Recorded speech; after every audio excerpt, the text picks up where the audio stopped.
عبدالرحمن اور عبداللہ بن ابی بکر کا بھی بعض روایات میں ذکر ہے، ان بیٹوں کا بھی کردار ہے، اس پورے گھرانے کا اس ہجرت میں کردار ہے۔ اونٹنیاں بھی ان کی، مال بھی ان کا، چمڑے کا بیگ بھی ان کا، اور اس کو بند کرنے کے دوپٹے بھی اسما بنت ابی بکر کے، اور پھر رات کو جو ساری مکہ کی خبریں ہیں وہ پہنچانا ان دو عظیم ہستیوں کے پاس ابو بکر کے بیٹوں کی ذمہ داری تھی۔ وہ رات کو آتے تھے، رسول اللہ کو بتاتے تھے کہ اس طرح پلاننگ ہو رہی ہے، آپ کے ڈھونڈنے کو یہ قافلے جا رہے ہیں، آپ کے ڈھونڈنے کو اس راستے پہ لوگ گئے ہیں، آپ کے ڈھونڈنے کو اس راستے پہ لوگ جا رہے ہیں۔ وہ ساری باتیں رسول اللہ کو اور حضرت ابو بکر کو آ کے بتلاتے تھے، صبح دم مکہ میں پہنچ جاتے تھے۔ اور اسی طرح عامر بن فہیرہ جو حضرت ابو بکر کا غلام تھا، اس کی یہ ذمہ داری تھی کہ جب شام ہو جائے بکریوں کو غار ثور کے سامنے لے کے آیا جائے اور اطمینان کر لیا جائے کوئی دیکھ نہیں رہا، تو ان میں سے چند بکریوں کا دودھ رسول اللہ صلی اللہ علیہ وسلم اور حضرت ابو بکر کو پیش کر دیا جائے۔ گویا دنیاوی تمام اسباب بھی رسول اللہ صلی اللہ علیہ وسلم نے اختیار کیے، اور رات کو ان بکریوں کا دودھ بھی پیا، اور حضرت ابو بکر کے بیٹے سے اس بارے میں انفارمیشن بھی لیتے رہے کہ کن کن رستوں کے اوپر میری اور حضرت ابو بکر کی تلاش بھی جاری ہے۔ اسی اثناء میں مکہ کے اندر یہ معاملہ تھا کہ جب رسول اللہ صلی اللہ علیہ وسلم جا چکے تو کفار مکہ اور قریش مکہ نے کہا ان کو نکلنے نہیں دینا، اور نبی کریم صلی اللہ علیہ وسلم نے اپنے بستر کے اوپر سونے کی ڈیوٹی حضرت علی کی لگائی کہ یہ میرے بستر کو کہیں حالی نہ دیکھ لے اور فوری تعاقب نہ شروع کر دیں۔ علی آپ نے لیٹتے رہنا ہے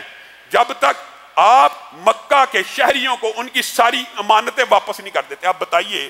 ایمانداری سے ذرا اس بات کے اوپر غور کیجئے اور سوچئے، وہ رسول، وہ پیغمبر جس کو اس شہر سے نکالا جا رہا ہے، اس رسول کو، اس پیغمبر کو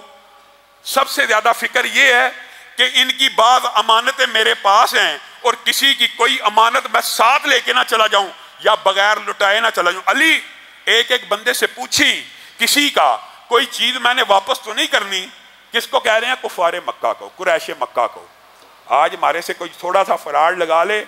کہا جاتا ہے یار اس نے فراڈ لگایا، میں نے بھی اسی کے ساتھ فراڈ لگانا ہے۔ یہ وہ جو قتل کرنے کی پلاننگ کر رہے ہیں، جو جلا وطن کرنے کی پلاننگ کر رہے ہیں، اور نبی کریم کہہ رہے ہیں ان کی بھی امانتیں واپس کر کے آئیں علی۔ اور حضرت علی کو ان بدبختوں نے رسول اللہ سمجھ کر پتھر بھی مارے۔ حضرت علی جزبز بھی ہوئے، ہلے بھی، پتھر لگتے تھے تو ہلتے تھے۔ کفار مکہ اور قریش مکہ نے کہا نہیں نہیں نہیں، محمد صلی اللہ علیہ وسلم کے اوپر تو ظلم کرتے ہوئے ایک عرصہ بیت گیا، جب بھی پتھر لگتا تھا نہ سسکی نکلتی تھی، نہ آہ نکلتی تھی، نہ کراہ نکلتی تھی، نہ جسم ٹیرا ہوتا تھا، کوئی گڑبڑ ہے۔ حضرت علی کو تکلیف ہوتی تھی،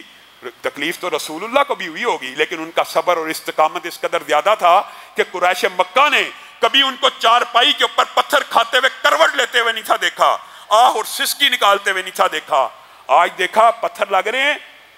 بستر کے اوپر کروٹ ہو رہی ہے، بستر ہل رہا ہے، سمجھ گئے معاملہ کچھ اور ہے۔ پتہ کیا تو جناب علی رسول اللہ کی خاطر اپنے بدن کو چھلنی کروائے، اسی چارپائی پہ بیٹھے ہوئے اپنے اس عظیم الشان نبی کی تربیت، اور اگر حقیقی دیکھا جائے تو رسول اللہ کی تربیت ہے، جناب علی انہی کے گھر میں پلے بڑے ہیں، یہ عظیم الشان تربیت ہے